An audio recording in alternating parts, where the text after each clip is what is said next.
안녕하세요, 치킨배당입니다. 제가 갑자기 궁금해진 건데요. 각종 주식이나 카페 커뮤니티에서 보면 뭐 이런 글들이 많이 보입니다. 예를 들면 어디 어디에 몰빵 박는다, 뭐 풀매수 간다, 전재산 몰빵 간다, 몰빵 가자, 이렇게 몰빵 하시는 분들이 많이 보이는데, 이 몰빵 하신 분들이 최종적으로 어떻게 됐는지 그게 갑자기 너무 궁금해진 거예요. 그래서 이분들이 벌었는지 잃었는지 이런 걸 좀 알기 위해서 제가 추적 조사를 좀 해봤습니다. 그래서 이 몰빵하신 분들이 최종적으로 돈을 벌었는지 잃었는지에 대한 이 추적조사 결과랑요, 그 다음에 몰빵 투자자분들이 어떤 심리 상태를 갖고 있는지, 이렇게 제가 조사하면서 알게 된 내용들을 알려드릴게요. 먼저 제가 조사한 방법은 다음과 같습니다. 먼저 저는 주식 커뮤니티나 뭐 주식 카페 게시판을 중점적으로 보면서 조사를 진행했고요. 기본적으로 게시판 보시면 되게 이런 모습으로 게시판이 구성되어 있습니다.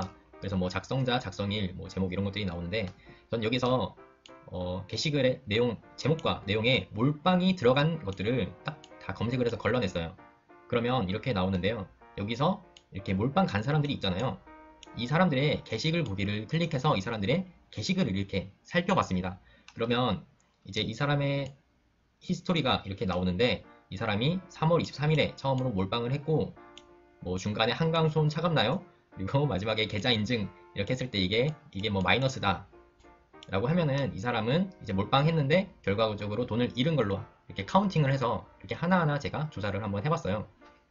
그래서 몰빵 이후부터 가장 최근까지 이 사람이 손해를 보고 있는지 이득을 보고 있는지를 판단을 해서 제가 조사를 마무리 지었습니다. 그래서 이런 것들을 다 엑셀로 정리를 해서 분석을 했고요. 그래서 이 A라는 사람이 언제 게시글을 이렇게 올렸는데, 이때 몰빵을 했는데 최종적으로 이때 뭐 이득을 봤다라고 하면 결과값에 이득을 기록하고 이렇게 하나하나 카운팅을 한 거죠.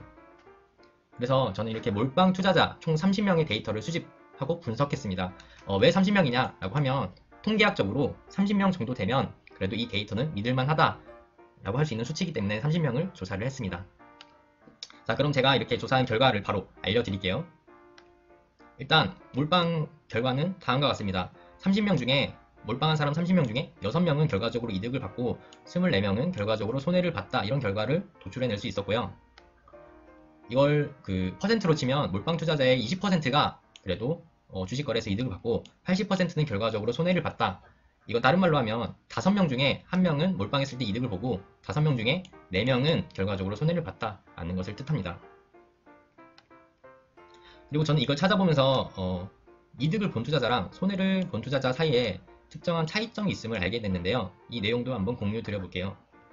일단 이득을 본 사람의 공통점이 있었는데, 이 사람들의 공통점은요, 첫 번째로는 이득 본 사람들은 욕심을 부리지 않았습니다. 만약에 수익이 뭐 5%다, 10%다, 자기 기준에 맞는 뭐 수익률에 도달했을 때 이걸 제때제때 팔아서 그때그때 수익을 실현하는 모습을 확인할 수 있었고, 두 번째로는 이 사람들은 아무래도 좀 인내심이 있는 사람처럼 보였어요. 그렇기 때문에 최종적으로 돈을 땄는데, 이렇게 사례로 제가 보여드릴게요. 예를 들면 몰빵 고수라는 사람이 있었습니다. 몰빵 고수는 4월 22일에 처음으로 시드를 다 털어서 어딘가에 몰빵을 했다고 합니다. 그런데 5일 뒤에 이게 떡락했는데, 그래도 한 달 정도 기다리면서 존버 간다 라는 글이 올라왔어요. 그리고 가장 마지막으로 6월 16일에 역시 존버는 승리한다, 다 털고 나옴, 이런 글을 마지막으로 확인할 수 있었는데요. 어쨌거나 이 사람은 4월 말 정도에 투자를 해서 그래도 6월 달까지 뭐 1, 2개월 정도 좀 길게 가지고 있었던 것 같고요. 좀 인내심이 있는 사람이다 라는 걸 좀 알 수 있었습니다. 이건 뒤에서 잃은 사람들이랑 얼마만큼 차이가 있는지 한번 비교를 해보시면 재밌어요. 자, 두 번째로 이득 본 사람들은 게시글을 보면 기본적으로 좀 실력 있는 사람이라는 게 좀 느껴졌습니다. 뭔가 다른 거에 분석 데이터도 뭐 자기가 이제 게시판에 많이 올리고요. 뭐 그리고 아는 지인 중에 영등포 뭐 증권 다니는 사람이 있다거나, 그래서 정보력이 좋다거나 이렇게 실력 있는 사람들이 좀 많았고요. 두 번째는 이렇게 막 잘하진 않는데 처음에 몰빵했다가 한번 잃고 나중에 정신 차리고 공부해서 결국엔 수익을 보고 있는 사람도 있었습니다. 이것도 사례로 한번 보여드리면요. 예컨대 주린이라는 사람이 있었습니다. 이 사람은 4월 10일에 인버스를 풀매수했다고 합니다. 그래서 몰빵을 갔는데 4월 25일에 결과적으로 마이너스를 맞았던 것 같아요. 그런데 5월 30일에 이 사람이 원금 회복 인증 글을 올렸습니다. 그리고 그 내용에는 나는 매일 테마주만 쳐다보다가 이렇게 손해를 봤는데, 그래서 정신 고쳐먹고 공부하니까 이런 날도 오네요 라고 하면서 이제 좋은 날이 왔다, 이런 게시글도 확인할 수 있었고, 가장 마지막에 올라온 게 수익 인증을 했는데 수익률이 괜찮더라고요. 한 50% 정도 수익을 또 내고 있더라고요. 그래서 어쨌거나 몰빵했다가 한번 잃고 정신 차려서 공부한 사람이 결과적으로 돈을 땄다라는 걸 알 수 있었고, 자, 세 번째로는 운이 좋아서 돈 따는 사람이 꽤나 있더라고요. 제가 아무리 살펴봐도 이 사람은 그렇게 전문가는 아닌 것 같은데 이렇게 느꼈는데, 뭔가 정말 종목 선택을 잘해서 되게 굉장히 많은 수익이 나는 사람들이 꽤나 있었습니다. 그래서 운도 실력이다 라는 말이 맞는 것 같아요.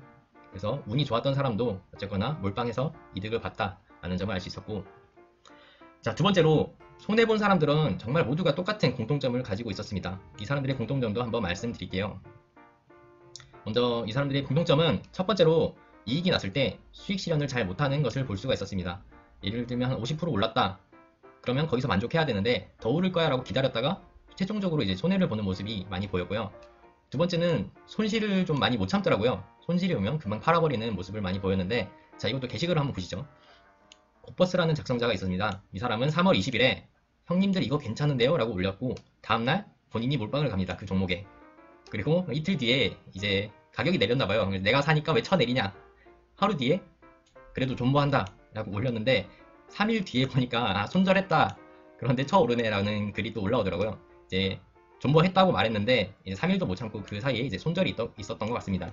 그리고 그날 이제 다른 주식에 또 다 박은 모습을 확인할 수가 있었습니다. 어쨌거나 이 사람이 투자와 손절까지 걸렸던 시간은 6일밖에 안 돼요. 다시 보실까요? 자, 3월 21일에 이걸 샀는데 존버한다고 해놓고 27일에 다 털어버렸습니다. 그렇기 때문에 투자와 손절까지 걸리는 시간이 굉장히 짧았고 못 버티는 거예요. 그러니까 이 손실을 참지 못하고 못 버텼기 때문에 최종적으로 돈을 잃었다 라고 보시면 되겠고요. 자, 두 번째로 이런 공통점이 되게 많이 보였습니다. 기본적으로 잘 모르고 어딘가에 들어가는 것 같아요. 그리고 종목을 되게 많이 갈아타는 모습을 볼 수가 있었습니다. 이것도 사례로 한번 보시죠. 이제 주식 고수라는 사람이 있습니다. 이 사람은 4월 19일에 땡땡땡에 몰빵을 갔습니다. 그런데 이틀 뒤에 땡땡땡 정리하고 B라는 주식으로 몰빵을 하고 한 달 뒤에 다시 입절하고 다시 별표 들어가고, 그러다 보니까 이게 개 잡주였네.